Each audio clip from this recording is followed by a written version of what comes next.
Today's teisho is going to be about sticks.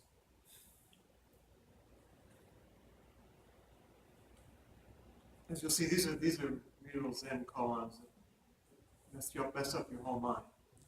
So you'll probably go away tonight saying, "What was that all about?" Which is good. At the very least, it will make you realize that the reason you come here is to sit, not to listen to a teisho. Not primarily. So you'll say, "Well, that I at least came to sit tonight." So sticks. Some of you have seen me with this stick before. This is my sensei stick. The one that the sensei, now Roshi, Charles Burks, polished for me when I was installed as a sensei. And he lives down in Virginia. He got this from the woods behind his house. This is the natural form of the stick. He didn't sculpt it or anything. He just polished it. The whole parable in that, kind of a symbol of ourselves, which is one of the points that come out in today's talk. Of course, Zen teachers like to smack their students with it. Don't take it personally. It's neither personal. It's personal neither on his part, on the teacher's part, nor on the student's part. We don't do that today. Not in this culture. You get sued. And people are too fragile psychologically. I've had people tell me this, so it's true as well. But it's always just been its way to wake you up. The koan is supposed to wake you up. Sitting is supposed to wake you up. Anything is supposed to wake you up. You don't have to be hit with a stick. Just hit with an event, with hearing something, seeing something. It's being like hit with a stick, if you're really awake. We'll look into a couple of successive koans here that have to do with it. The first one is Shuzan his staff, number 43 in the Monkan. Master Shuzan held up his staff, his teaching stick, and showing it to the assembled disciples. You monks, if you call this a staff, you're committed to the name. If you call it not a staff, you negate the fact. So tell me, what do you call it?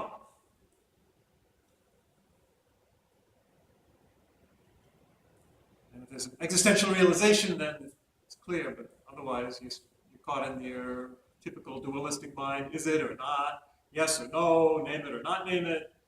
Absolute or relative, which we talked about last week. So sticks and stones can break my bones, but words can never hurt me.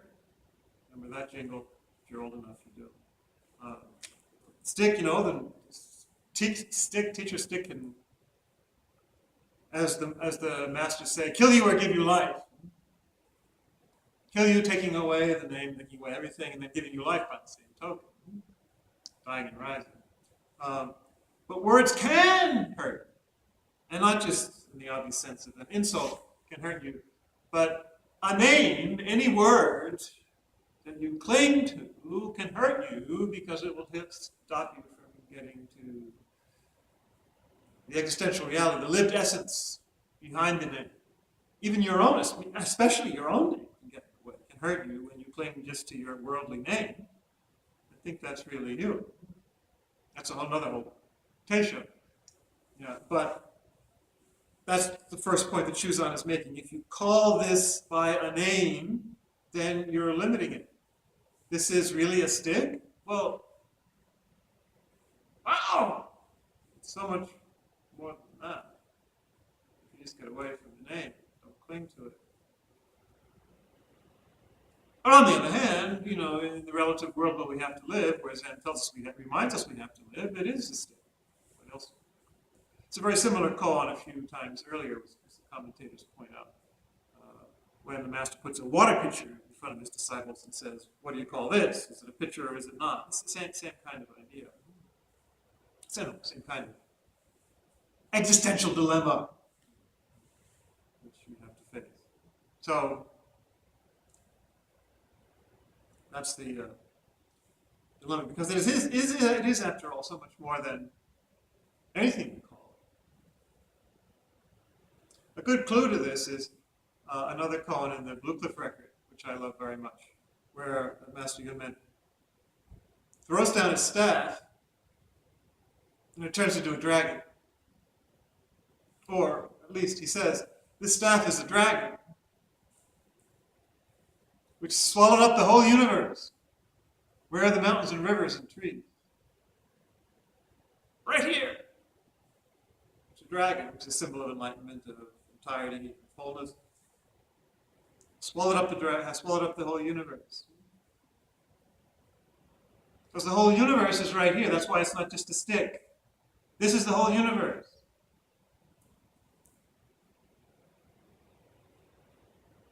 It's a dragon. So are you. Right? Stick, you're the dragon, you're the universe. That's why you don't hold on to your name. But of course, I like that koan very much. And no one has ever pointed this out, but I like to relate that to the book of Exodus, remember? Moses in Egypt, when he goes with his staff, this is before the Red Sea and all of that, with his staff, and God says, throw it on the ground, and it turns into a serpent. Same thing. It's a dragon. It's more than just a snake. And more than just a stick. Or more than just a snake. It's the whole universe. So he says, God says, go perform that miracle, that magic trick, whatever. Perform that for Pharaoh. And remember what happened? Pharaoh's magicians did the same thing. Well, why not? It's not hard. Because every stick is a serpent. It's not a miracle. It's just reality. Interesting. At least I think it's interesting. Okay, well that's clear enough. But then you get the following koan, and here apparently they're talking about a different kind of stick. The walking stick. Now when I was a monk, that was one of our favorite possessions. We go out every Monday afternoon, walk in the woods for 4 hours, and up in the mountains, and so we had a walking stick. Almost everybody used one. I liked it. But so did the monks, the Zen monks, when they would go out walking hundreds of miles, whatever it would be, and they would have like these 7-foot walking sticks. If you've seen some of the drawings of Hakuin, the Japanese master from the 17th century, he often has these stick figures. That's interesting. Stick figure, where the stick? Stick figures. With huge, huge, of course they were, Japanese, 4 foot tall, and they had the 7-foot walking stick. It was very impressive. So that's what this following poem is about that staff. But it's the same, it's still a stick, or not. So, Master Basho said to the monks, it's called Basho and a stick. If you have a stick, I'll give you one. If you don't have a stick, I'll take it away from you. Which, of course, makes no sense. If you have a stick, you don't need another one. But he says, if you have a stick, I'll give you one. Whereas, if you don't have a stick, I'll take it away from you. Now, of course, and one commentator actually points this out, that quickly reminds us of the saying of Jesus, we who know the New Testament. Jesus says, whoever has, more will be given to him. If you have a stick, I'll give you one. But the one who doesn't have, even what he seems to have will be taken away. If you don't have one, I'll take it away. Very interesting. So, how would we, in either tradition, how would we see that? Well, on one level, you can just say it's, if you have a way of moving forward, of living, of being, and seeing that works, and you're doing it in the right way, you're not clinging to it, you're not making it an absolute, you're using what the Zen calls, the Buddhists call skillful means, just using it as a means, letting it go, like a raft carrying it, or a scaffold. Then I'll give you another one. You can safely use use one. And the point being that any number of rafts or scaffolds can be used, and they'll all help you and lead you to that way because you know how to use them. Okay, that's one way. It'll lead you to a higher realization. That's one way of looking at it. And of course, the whole point being here that there's no solution to the koan. I'm not giving you the answer. It has to be a realization that's existential.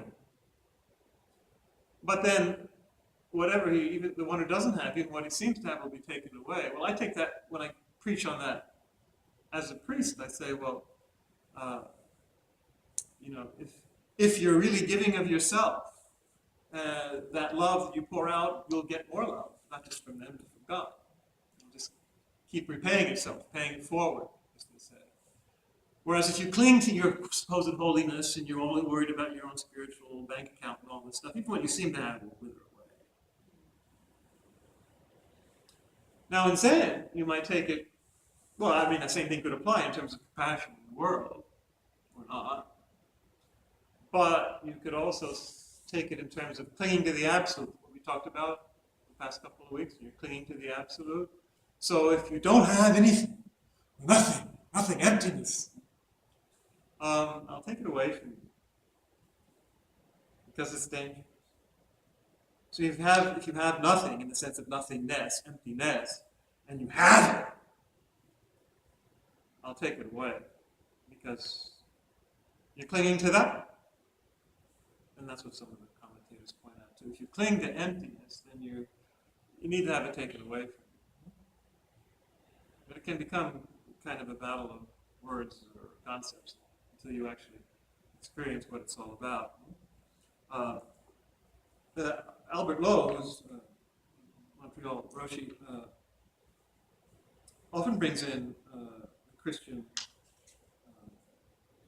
and other, he quotes that verse from Jesus that I just used as well.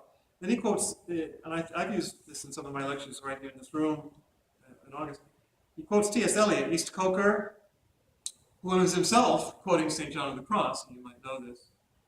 In order to arrive at what you do not know, you must go by a way which is the way of ignorance, by a way you don't know. In order to possess what you don't possess, you must go by a way you don't possess.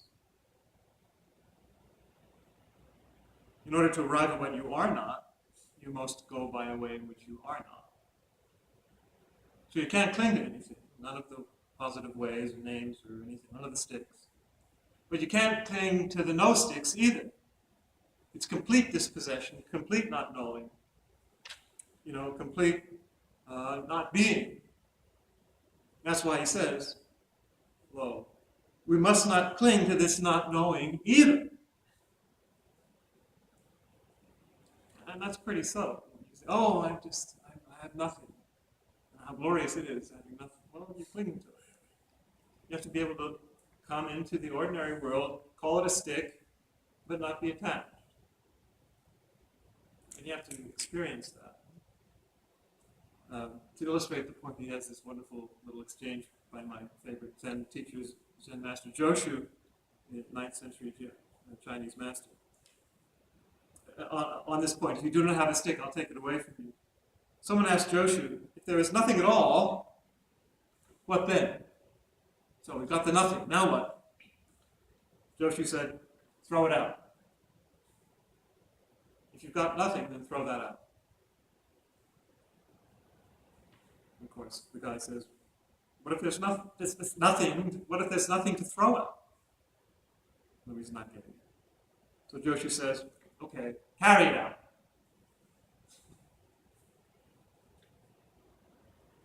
Let's not cling. You have to lose it all. That's what one of the masters said that Shibayama quotes. He says, this poem, one of the master's commentary poem on this koan says, he robs a farmer of his plowing ox, and snatches food from a hungry man.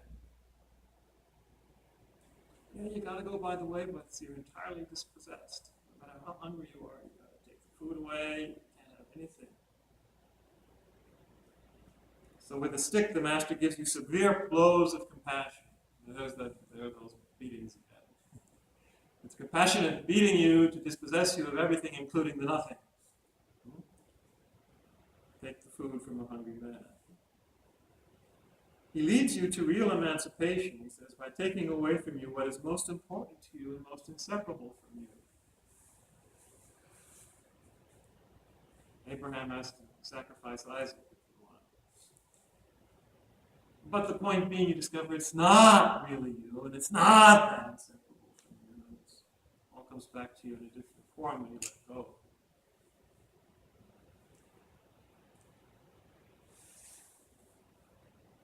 But some of the masters played around with this, as is quoted here. One of the masters, Kokitsu, said, if you have a stick, I'll take it away from you. If you don't have a stick, I shall give one to you. He turns it exactly around the opposite and says the opposite. Which makes, of course, much sense. If you have a stick, I'll take it away. If you don't have a stick, I shall give one to you. But I could fit into it. Still makes sense. Again. But he caused a lot of controversy by doing that. How can you say the opposite of what the masters say? Well, it's just talk. It's not a word game. It's an experience. You need to be beaten with reality. So it should be opposite. Master Momon says he will give a stick and a beating to one who does not have a stick. He will take the stick away from one who has a stick and give him a beating. He will take the stick away from one who does not have the stick and give him a beating. And he will give a stick and a beating to one who has a stick. Now you're fleeing in terror from the room, right? I told you. It's the wonderful thing of the stick that it leads everyone to the absolute spirituality, which is utterly lucid and free. Not clinging, not clinging to not clinging. Everywhere lucid and free. It sustains heaven and supports the earth, as the poem says. When you are a stick through and through, transcending yourself, nothing in the world can disturb you.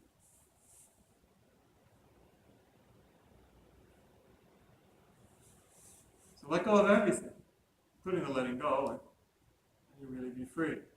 He concludes with another poem by Master Yu. If he has a stick, take it away in front of him. If he does not have a stick, snatch it away behind him. Jet black darkness. In other words, letting go of everything.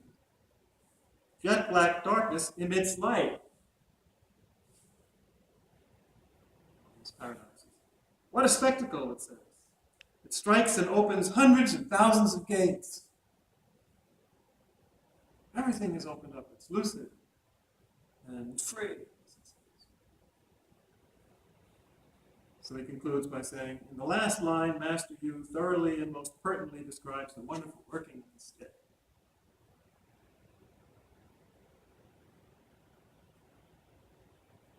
So what's the stick? Let me wrestle with that.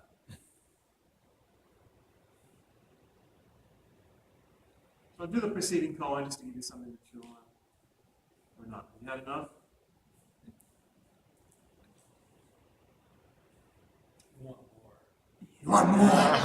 Drink for more. So just a preceding one to two. It says, a woman comes out of meditation. And here all the sexism of Buddhism comes through. Well, actually, not, because they're actually saying, wow, a woman is in meditation. And the whole thing is, no one can get her out.